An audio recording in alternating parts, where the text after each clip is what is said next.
Good morning, y'all. I'm all hunk off of Mountain Dew and kind of processing my trauma. So let's get into it. I have been in several sexually abusive relationships in my lifetime, and it's very fucked up. I remember when I was a young girl, I kind of thought to myself, wow, why wouldn't you leave someone the first time it happens? Or why would you stay with somebody? Or why would this? Why would, why wouldn't you kill them? Why wouldn't you go to the cops? It's because sadly there's a bunch of gray area weird shit that some people don't consider sexual assault. For example, the first time it ever happened to me, I was 14 years old. I remember specifically that I was underneath the porch of my ex at the time, Andy Franco. Terrible fucking man, lives in Oakland, California. If you ever see him, fuck him. Well, don't fuck him. Sorry, you get what I mean. He's a terrible fucking man. I'll put it this way. Let's just say when you're a young girl and you're making out with someone under their porch, like on underneath their back patio, like it was supposed to be nothing but a little bit of kissing and heavy petting. Something mild, that was it. He took it too far. Let's just say it traumatized me for years what happened next. You shouldn't have to know how it feels to have someone who you fucking loved and trusted grab your wrist as hard as he did and slam the back of my head and my spine against that fucking wall and feel the shackles of it. I mean, the panels on the wall against your spine like that. You should know how it feels to have someone's tongue on you in places where you don't want people to see and mouth on you. It fucked me up for years. It wasn't penetrative and it was complex. And I didn't know how to navigate that. I thought to myself, no, he just got worked up. He just got worked up. He just got overeager, overexcited. He just thought he was being a dom. He's learning the ropes. But then that wasn't the first or the last time. Then next thing you know, it resulted in several hangouts where he wouldn't stop. He would do too much. Like even once in my place, and I don't want to talk about that. Let's just say the relationship ended. And mind you, this is why I'm so big on why people should be support systems in their family. My family was not a support system because, ironically, the summer before high school, I remember they found out I was cybering on the internet. If you're like, what's cybering? Oh, it's just like bullshit. Like, have you ever seen those like cringe Discord mod posts or whatever, where it's like you put like in some parentheses or asterisks like some sexual shit you want to do with somebody, or like some role play texting shit. It was nothing but that. But then let's just say they traumatized me so bad for the summer and shunned me for just being a curious fucking girl who was just curious. And like they didn't sit me down and have a conversation to me about the dangers of that or why I should be focused on other things or try to get me involved in more positive friendships with people in real life. No, they fucked me up. They tormented me so bad that summer over it that I got an eating disorder, which made me really weak. And then they all fucking flies. God, it's like how ironic. I'm making a video about not wanting to be touched unconsensually, and I have fucking flies getting all up in my personal space. Let's just say I'm very heavy about how people should have safe spaces and feel open about certain things, because otherwise things don't get resolved. And let's just say, yeah, being traumatized by my family for daring to have any interest in sex or arousal or attraction or crushes or anything like that at a young age, where of course I fucking was. You're going through puberty, you got a whole bunch of fucking hormones. They didn't fucking navigate that shit for me in a way that could be considered safe. They made me feel like I was a disgusting, filthy fucking danger.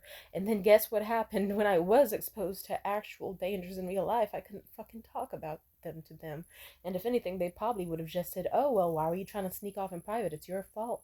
Blah, blah. They probably would have done that. Fuck them. And then let's just say that. Then the next boyfriend. Revenge porn, sexual pressure, all that. I remember I did open up to my mom about that, and she at first was going to defend me, and she was like, where's his address? We need to talk to his family or we'll beat that nigga's ass. How dare he do this? But instead she changed her mind and was like, actually, you know what? It's your fault for trying to be promiscuous anyway, blah, blah, blah, blah, blah. And she turned everyone in the family against me, which fucked up my support systems, which then, as a very impressionable teenage girl, you're going to find love where you can find it. So if that means if someone says that you are, like, if you talk to somebody and they basically are treating you like you're this special thing, you're gonna believe them. Doesn't matter their age, doesn't matter anything about them. Even if you kind of notice that they really, really, really are lusting for you, you'll just chalk it up to attraction and just fuck, dude.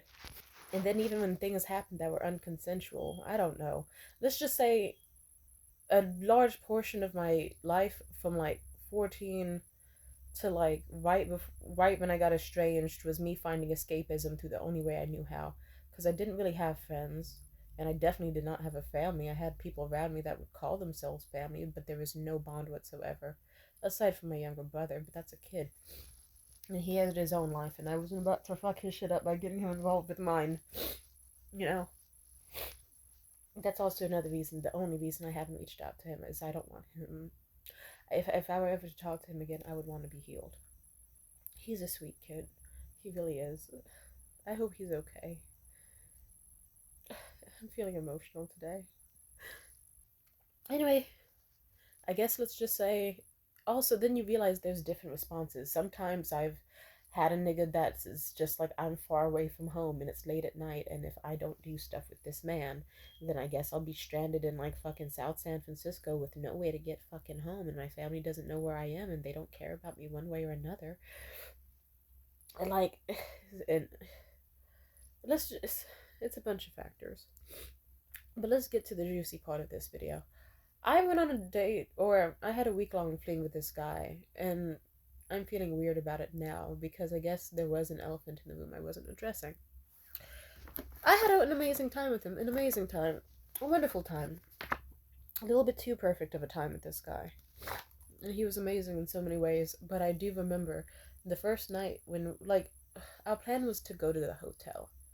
You know, we already had a whole itinerary planned out, and he knew in advance, like, it was supposed to just be a fling or a hookup or whatever, but he definitely wanted more from me, but it was complex. To sum it up, let's just say after we were in the lobby of the hotel just having conversation and talking and enjoying sherry, and like getting a little bit too tipsy off of the free sherry and enjoying all the peanut butter cookies and all that stuff, we went up to the hotel room. We already knew what the game plan was. It was like we were going to just chill there for a bit, maybe take a nap in the gap of time we had, shower, get ready for our date. And I had this beautiful red dress I was going to wear with him, and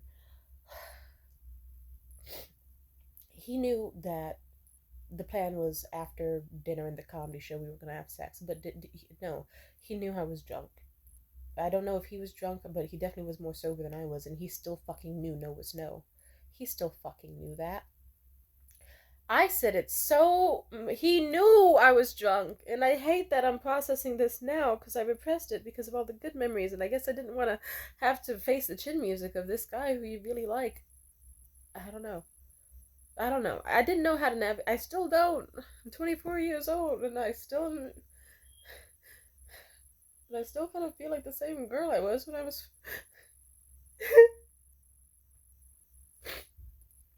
When I was 14 under that goddamn porch. Fuck. I have a weird relationship with sex, and it's gotten even weirder because of the shit that's been happening over the years. Sorry. It's complex. I don't know how much I can talk about it. But yeah, sometimes this happens. You don't render something as like sexual assault or like creepy until later. Like hell, several times this year I've had to deal with men where it's like, hey, I know you want to be able to like finger me at this fucking right next to this church, but guess what? I don't feel comfortable with that. You should like don't whip out your dick in public. And then like I remember this one guy, his name was Ryan Hunter. Fuck you, Ryan Hunter. If you are out there, you're a dick. Let's just say I remember Ryan Hunter. I remember it took so many times of me saying, I would like to go home now. Okay, hey, wait, no, stop, back up, hey, okay, I think I'm ready to go. Alright, this has been fun, let's go. It took too many times of me saying that, and when he would just respond by trying to kiss me more and more and more. And he did this thing where, like, I was wearing a big jacket, and he kind of, like, pinned me to the wall passively, because he had his arms on both sides of me, and he's a guy who has a lot of muscle and shit, mind you. And he kind of like pinned me in a way where it's like not only can I not move easily, but my jacket is pinned back and my arms are not easy to untangle because of that, and he wasn't letting up. And let me tell you, all I did was just like, I went from like, okay, hey, stop, huh? I left that because I know that if you do fawn response or fight, or if you let yourself freeze up or go soft on these niggas, they will fucking go hard on you, and I don't just know. So I remember I just lowered my voice by the smallest little pitch change ever. I just went, back up, buddy, and tapped his shoulder gently. And then he was like, "Oh, hey, whoa, what was that?" And I remember, and I was like, "Oh, well, I said I wanted to get up multiple times, so here, let's go, let's walk back to your car." But then the whole way there, he kept trying to be like, "Oh my God, you're acting like I'm some sort of rapist. You're acting like I'm some sort of danger." And I kind of thought to myself, "Why is he acting so dramatic? Because I'm not even tripping that hard." But then I kind of thought to myself, "Hey, if a nigga's tripping that hard." Something I perceive isn't happening, like then he's just kind of telling on himself, you know. And then I kind of processed it, and I was like, yeah, he was weird for trying to whip out his dick in public like that, and trying to finger me in public like, yeah, he was strange actually. And I tried to gently message him about that, and he got all salty and ghosted me. But fuck him. I also remember over the pandemic, I made a video talking about my ex being a rapist. The one from high school when I was 14, and I remember his new bitch that he got in high school saw it and all that, and she liked the post and then unliked it. But I think that's because she probably was just like, oh, there's that girl from high school, and she was just watching videos, and then she found that one and was like, oh shit, she's saying that my boyfriend raped her. That's why they had issues. And also, it's like, yeah. Also, weird thing was my ex from high school when I was 14 kept trying to follow me several times over the course of like fucking like several years after high school. Nigga was weird, but we knew that. Ugh. Anyway, I guess all I'll say about my recent events with the guy Tony, the Christmas date. Let's just say it's kind of ironic that he was trying all that effort to try to like, pretty much force. No, why am I trying to dance about it? He was trying to force me into sex with him. He heard me say no so many fucking times. I was drunk and it was sloppy, and he was trying to force me into it. The only reason that I ever even relented and sort of consented was because one, he kind of did like eat my pussy and ass from the back a little bit, and it was kind of good. But mainly also because it's like, he's also not giving me the option where I feel like I can say no and that we can go back to normal. It's not like my body was like, I'm not saying he would kill me. I'm just saying it would change the vibe of the evening permanently, and it would be awkward. And I don't know. It's like, fuck it. If he wants to ruin his night, then I guess let him. It's like, because I just didn't feel like it would be a space where I could say no. Just for us to, just for us to try to fucking bang, and guess what? He couldn't get it up. It's like, nigga, let me get this straight. You ruined what, and then, oh my God, I remember afterwards, like a few days later, because we kind of were talking about it, and he was like, "Oh, I remembered you said that you wanted to wait till have sex after like dinner in the comedy show," and I thought, yeah, that would have been nice, blah blah blah blah. And he was kind of talking, but the way he was talking was as if I was the one to make him like have sex with me sooner. It's like, and I kind of had to remind him. It's like, yeah, well, I was the one who was gonna be fine waiting until after dinner in the comedy show. You were the one who was trying to strip me naked and like force me to fuck you very much right then and there in that bathroom, even when I said no multiple times, and blah, and like blah blah blah blah. But he just kind of tried to do this thing, and several guys who've been sexual predators, they always say this. He was like, "Why didn't you just communicate that to me sooner? Why didn't you just say no?" And I said, "I did say no." He was like, "What?" I said, "I did say no." You can't guess. I said no like many times. He said, okay, well, why didn't no doesn't register in my mind fine? And I said, no doesn't register in your mind fine? Do you hear yourself? He was like, well, I mean, and he was like, well, you didn't say it sternly enough or loudly enough. How was it? And I said, oh, let me get this straight. So if I say no, stop, wait, hold on, I don't want to do this, not yet, not yet. Hey, no, stop, 18 times, and you can tell I'm uncomfortable. It's up to me and my responsibility to say it the fucking lucky 19th time. For you to finally have responsibility as a man to stop yourself from doing whatever you're doing to me, and like really. And then he tried to go the, oh, you must think I'm a rapist, blah blah blah route. And I hate to say it, I did kind of fawn response. I said, hey, if I really thought you were a rapist, I wouldn't be here right now, so shut the fuck up. I'm just saying you have to take responsibility as a man and recognize that it's like, I was very much saying no. I did not need to have sex with you. You were the one trying to make me have sex with you. And you can't complain to me about how, like, oh, we should have waited until after dinner in the because I was fine waiting. I was the one who didn't want to have sex then and there. And I guess I didn't process this for what it was, because I guess I thought, hey, technically he didn't penetrate me during sex, so no. But it's like, no, it was still, I think I should call it for what it is. And now I have new fucked up emotions to navigate now. Bye.